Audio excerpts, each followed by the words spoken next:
Good morning, church family. It seems a long time since we've been together, but I hope you've been staying healthy and happy in spite of these challenging times that we're living in. I have been asked today to present for you the Healthy You section of our program. And more specifically, I was asked to share a food demonstration with you just to encourage you along. I don't know about you, but I don't like winter. It's always a challenging time for me, even without the pandemic factor. Now, I was born in the tropics. I lived half my life in the tropics, and I just don't do cold very well. So naturally, I gravitate towards eating more comfort foods when it's cold. And I'd like to demonstrate one of these for you today. Now, if you've known me for any length of time, or if you've dined in my home for Sabbath lunch, or any other time, you have probably tried my nachos. This is a plant-based, cheesy sauce that can be served in a variety of ways. It can be served as a dip with chips. It can be served on a plate with toppings, such as lettuce, tomatoes, beans, etc. Now, science has demonstrated for us that a healthy diet consists of fruits, vegetables, legumes such as lentils and beans, grains, nuts and seeds. And we have three of these food groups, We have three of these food groups in our recipe today. In fact, 4 if you count the lemon juice. That would be a fruit as well. So we're starting with 1 medium carrot, 1 medium yellow potato. Any potato works, but the yellow is best. ½ a cup of chopped onion and a clove of garlic. Now you want to go ahead and peel these, chop them, and add them to a saucepan with 1 cup of water. And I have gone ahead and done that. Here I have my carrots, potato, onion, and garlic with my cup of water. You don't want to drain these. And I'm going to add them hot to my blender bowl.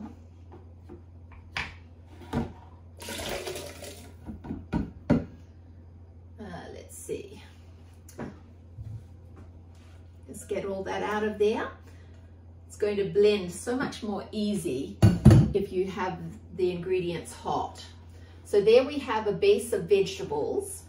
Now I'm going to add legumes, and I'm using white navy beans. You can use any white bean. Cannellini works well. Great Northern beans work well. Probably butter beans. I haven't tried those. You want to rinse the beans off in a colander, drain them well, and I've just added half of them back into my can here, which I'm going to add into my blender bowl. So they're the legumes. And then the other third food group are nuts. Nuts have all the healthy fats, the healthy fatty acids that our bodies need. These are raw cashew nuts. You don't want to use the roasted because it's going to give a different flavor to the sauce. And you want to put your nuts into some boiling water and soak them for a little while. I've soaked these for a few minutes. If you don't have a very strong blender motor, probably soak them for an hour. And then you're going to drain the water off. You want to discard the water and also add them into your blender nice and hot. So there we have our 3 food groups. We're going to put in some lemon juice. This is the 4th food group. And we're going to, I've measured out 1½ tablespoons of lemon juice. So I'm just going to put that straight in. That's my lemon juice. Now we're going to add some other seasonings. And these are what's going to give this sauce its cheesy flavor. Now, nutritional yeast flakes, absolutely essential for this recipe. Now don't confuse these with Tarula yeast or baker's yeast. They're not the same. No, this is the yeast that's yellow and flaky It's available in most grocery stores. I know I shop at Trader Joe's, Mum's Organic Market, Whole Foods, and you can find them there. And if you have trouble finding them, you can always order them online. They're called nutritional yeast flakes, and we're going to put in 2 tablespoons. This is a 2 tablespoon measure straight into our blender. Now the next ingredient is a chicken style seasoning. I use Bill's Best, but it's not easy to get around here. I tend to get it when I'm in Tennessee. It just needs a teaspoon of this, but there are other brands that you can get more readily. I'm going to put in a teaspoon of the chicken seasoning. Now this is a plant-based one. It doesn't have any chicken in it. There's also a McKay's brand that you might be more familiar with. I know our church store used to sell this. If you do buy McKay's, and it's important to you to make this plant-based, look for the brand that has vegan on the top, because they do have a variety that has milk powder in it. And Trader Joe's also has a vegan chickenless seasoning salt. Now this adds the salt as well, so you want to cut down on the salt we're going to add next, but that's another option for you. And if you can't find any of these products, don't worry, just make up your own. Make up a teaspoonful of a mixture of onion powder, garlic powder, and turmeric. Turmeric gives it that little bit of yellow color. So you can just substitute those. And then we're going to put in a teaspoon and a half of salt. 1 and a half. And there we have it. Now the recipe does call for oil, to add some oil to this, but I tend not to add it in favor of my arteries. If you're making this for the first time, you might want to add a couple of tablespoons of a neutral oil.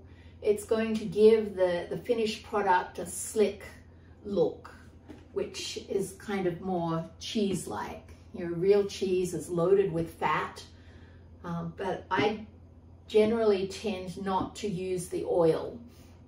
You know, we should be getting our fats from whole foods such as nuts, avocados, olives.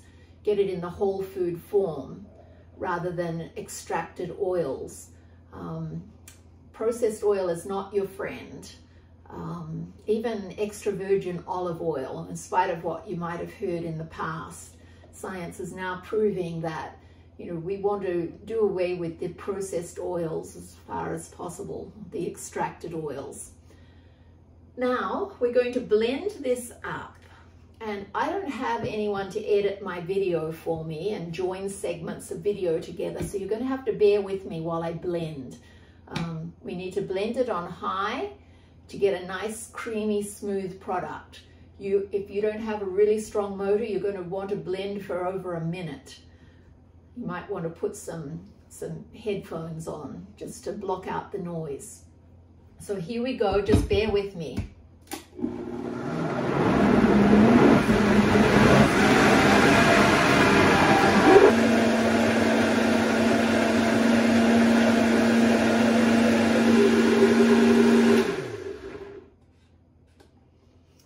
All right, there we have it. Nice and creamy and cheesy. It kind of has a creamy, cheesy look to it. This will thicken as it sits, but I haven't quite finished yet. I'm going to put it into a bowl.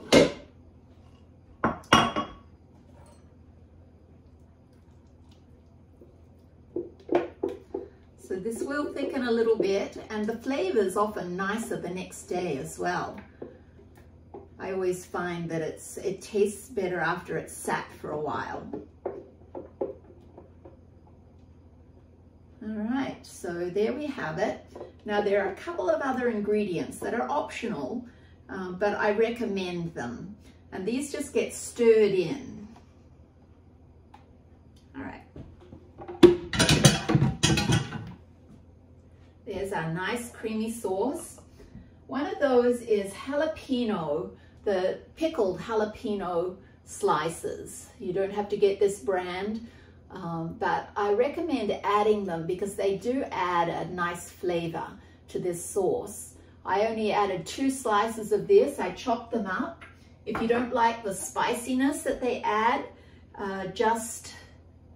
you can get mild ones as well. I know I do have to leave these out when I make this for my grandchildren in Tennessee. They don't like spicy. So just mix through those, stir through those nacho slices. And another ingredient I like to add are tomatoes, canned tomatoes that have been chopped. Just a few. I have drained these. These are my own canned variety. And I'm just going to stir those tomato pieces through as well. And there we have a yummy nacho cheese. If you want to kill 2 birds with the 1 stone here, you can get the Rotel variety of tomatoes. They already have the chilies, the spiciness in it. But they're pretty spicy, so just be careful with those. You wouldn't want to add a whole can. All right, so there's my nachos. Now let's dress this up a little bit for serving. I used to take this to work in a slow cooker, just in this one actually, and keep it warm when I worked in the operating rooms. And I would serve chips alongside it, and the doctors and nurses and other staff would just come in. I'd have a ladle in it, and they would come in during the day and just serve themselves. Nobody ever questioned whether it was real cheese, and they ate it all up every time. It was very popular. That's one way to serve it, just with chips on the side. Or we can do a full nacho plate, and I'm going to have this for my lunch. So we start with just a bed of chips on the plate. See where you can see it. I've got my camera stuck to the window here. So there we just put down some chips and just spoon over the nacho sauce over top. Oh, this looks yummy. Your kids will love this too. Don't tell them that it's not real cheese. All right, now we're just going to put on some toppings. I have drained some red beans. You can use black beans, you can use any beans. I'm going to put some beans over.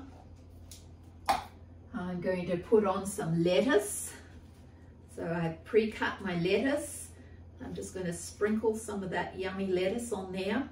I like lots of lettuce. We can do some extra tomatoes. Just scatter a few tomatoes around. Olives always go well, unless you're at my son-in-law's. He doesn't like olives, so we always have to leave them off for him. There, we'll put some olives on. Green onions go well. I'm going to scatter some green onions. You can put any toppings on here. And I've made up some guacamole. This has got some fats. And if you're keeping guacamole for a little while, leave the seed sitting in it, and it's going to prevent it from going brown. And so I'm just going to top this off with a good dollop of guacamole on top there. There we have a really yummy meal. So I hope that you'll try this healthy food recipe, and I'll see if I can get this recipe put on the church website. I can't think of any other way to do it. And until next time, bye-bye.